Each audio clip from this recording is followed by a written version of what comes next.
সব রকমের মাছ খেতে আমি বেশ ভালোবাসলেও ফ্রিজে যদি 1-2 দিনের বেশি মাছ থেকে যায় তখন সেই মাছের আমার স্বাদ লাগে না। আজ ফ্রিজ খুলে দেখি 2-3টে কাতলা মাছ রয়েছে। তখন ভাবলাম মাছটাকে যদি একটু আলাদাভাবে রান্না করা যায়। কড়াইতে সর্ষের তেল গরম করে প্রথমেই নুন হলুদ মাখানো মাছগুলোকে ভাজতে দিয়ে দিয়েছি। এর মাঝেই সর্ষে আর পোস্তর একটা পেস্ট বানিয়ে নিয়েছি। দুপাশ বেশ লাল লাল করে ভাজা হয়ে গেলে মাছটাকে তুলে ওই তেলেই শুকনো লঙ্কা আর কালো জিরে ফোড়ন দিয়ে দিয়ে দিয়েছি বেটে রাখা মশলাটা, আর দিয়েছি মশলার বাটি ধোয়া জল। খুব বেশি ঝোল করব না, তাই আলাদা করে জল অ্যাড করিনি। পরিমাণ মতো লবণ হলুদ দিয়ে ঝোলটা ফুটে উঠলেই দিয়ে দিয়েছি আগে থেকে ভেজে রাখা মাছগুলো।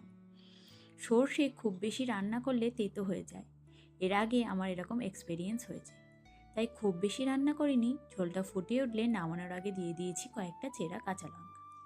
একঘেয়ে আলু পটল বা মাছের ঝোল ঝাল খেয়ে যদি বোর হয়ে যাও, এই ধরনের একবার করে দেখো। রুই মাছ কাতলা মাছ সব ধরনের মাছ দিয়ে খেতে বেশ ভালো লাগে, মুখের একটু স্বাদ বদল হয়। আর